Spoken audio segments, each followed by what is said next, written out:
Okay, back for part 4 of our final exam review set of problems here. And the next problem that I have here is Lewis structures.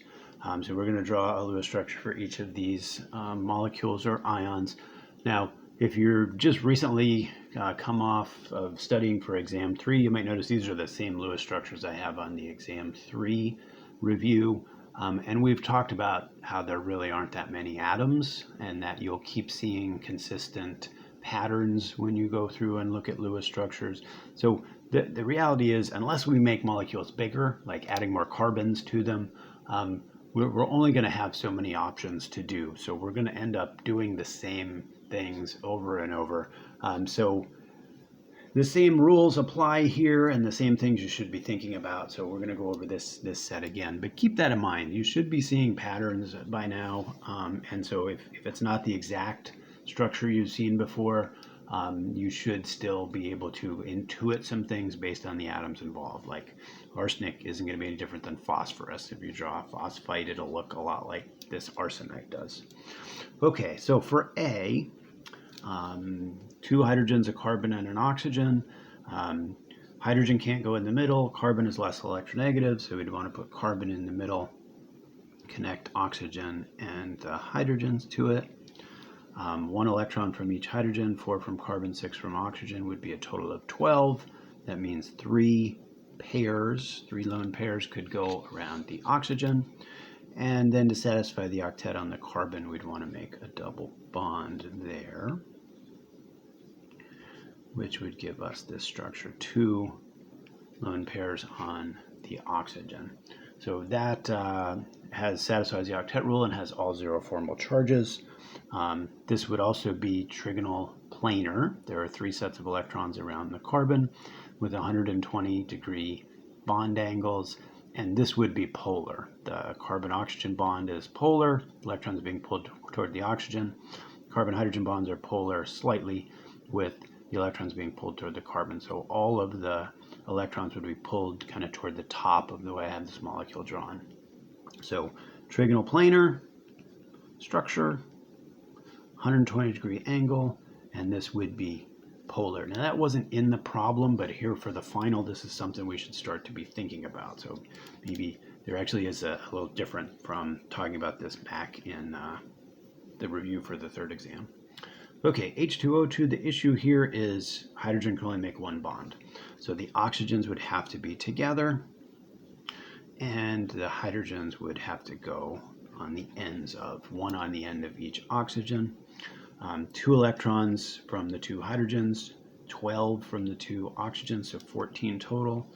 Used up 6, that leaves 8. They can go on the oxygens, just like that. Now, in this case, right, there's more than one central atom here, so defining a shape for the whole molecule becomes a little problematic, but we should recognize that this is angular at both of the oxygens. Right, so there's really 2 angular geometries here in this molecule. And while the oxygen-oxygen bond is nonpolar, because they have the same electronegativity, the oxygen-hydrogen bonds would definitely be polar. Electrons are being pulled in from the outside toward the oxygens.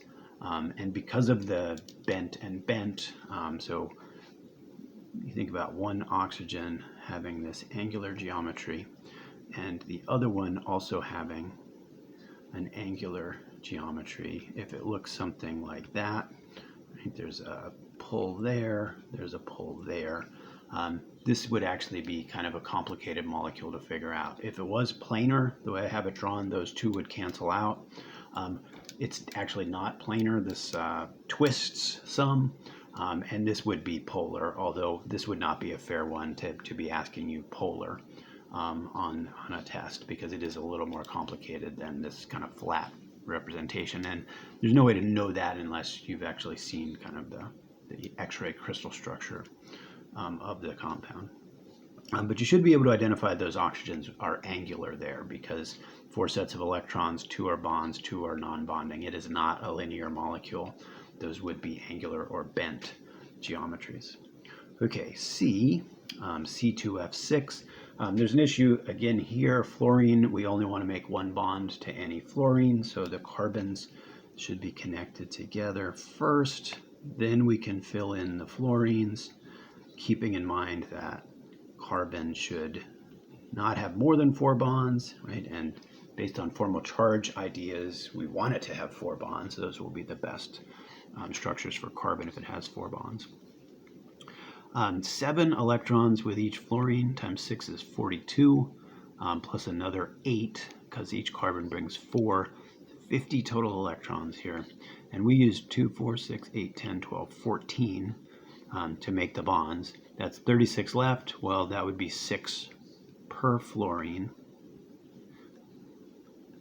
So we can give the right number of electrons to each of the fluorines to get them to satisfying the octet rule and having a 0 formal charge. Again, fluorine 7 valence electrons minus 1 minus 6 is 0. The carbons also have an octet and also have a 0 formal charge here. Now in this case, both of the carbons are tetrahedral in terms of electron geometry and in terms of shape, molecular geometry. So we really have 2 tetrahedral carbons connected together here. That would make the angles 109.5. Right? And this molecule would be nonpolar. So even though all of the carbon-fluorine bonds are polar toward the fluorines, right, they're all on different sides of the molecule. So they're all pulling away from the center, but in different directions. So the electron distribution is still even here, and this would be one that we could identify as nonpolar. Not as complicated as what's going on up here, where we can't quite figure it out. So let me move to my spare piece of paper here. Maybe I can keep those there so we can see them if you don't have this. Arsenite ion here, so -3 charge, we'll have to factor that in. But arsenic would go in the middle, and we can attach the 3 oxygens to it. We get 5 valence electrons from arsenic, 18 from the 3 oxygens would be 23, another 3 to account for the charge, that's 26 total electrons. We used 6 already to make the 3 bonds, so there's 20 left. We use 18 of those 20 on the oxygens, and that would leave 2, and those 2 would have to go on the arsenic, and that would actually be the end of the structure, because that satisfies the octet rule everywhere, and it does give us a 0 formal charge on the arsenic. So starting with 5 valence electrons, -3 bonds, -2 non-bonding electrons, that's a 0 formal charge for arsenic. The negatives are on each of the oxygens here, and that adds up to the total -3 charge on the ion. 4 sets of electrons there. 1 is a non-bonding pair. This would be a trigonal pyramid structure. In terms of molecular geometry, it's a tetrahedral in terms of electron geometry, and that means 109.5 degree angles. Right? Because it's not symmetrical, it's got that 1 lone pair, this will always be polar. So the oxygen-arsenic bonds are polar toward the oxygen, and they can't cancel out because we don't have that 4th bond that would allow the canceling out of the pull of the polar bonds. Okay, sulfurous acid, H2SO3. So we've talked about acids and how the best way to handle acids is to draw the anion first. So if we start with sulfite here, that would look like this, 3 oxygens, 6 for sulfur, 18 for 3 oxygens is 24, additional 2 for the charge is 26, right? And that's exactly what we saw here for the arsenite. So this structure is going to end up looking exactly the same as arsenite. It has to. It's got the same skeleton and the same content of electrons. And that shouldn't be... that should be the kind of pattern you're starting to recognize now of arriving at the same type of structure.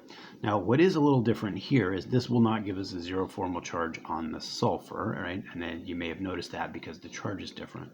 So we would want 1 double bond here. Now, if we're just drawing sulfite, we'd worry about resonance and drawing all of the possible structures, right? But since we're not drawing sulfite, we're using it to get to the structure of the acid, sulfurous acid. We will stop right there, right? And then here's where we can use the negative charges to figure out where the hydrogens will be attached. The hydrogens will attach to the two places where there are negative charges, right? And basically 2 of those electrons would be what would be used to make the bond to the hydrogen, so those oxygens would then become neutral in that structure. And one of the oxygens is different. One of the oxygens has a double bond. So that would be our structure for sulfurous acid.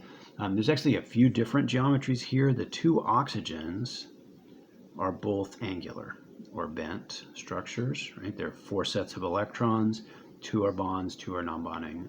So those would both be angular with about 109.5 degree angles. The sulfur here has 4 sets of electrons. Remember, a double bond counts as 1 set, so 3 bonding sets and a lone pair. So that would be trigonal pyramidal, or a trigonal pyramid, just like the arsenite was. And that will also have 109.5 degree bond angles. Now this is pretty complicated, but there's lots of polar bonds here. There's no way they're all going to cancel out. So this would be polar, but we have 3 different geometries all linked together. That would maybe be hard to figure out structurally how all the things would potentially cancel. And then the last one here, C2H2, we'd have to recognize the hydrogens need to go on the outside here, so we'd better put the carbons together. 8 electrons from the carbon, 2, 1 from each hydrogen. We used 6, that's 4 left.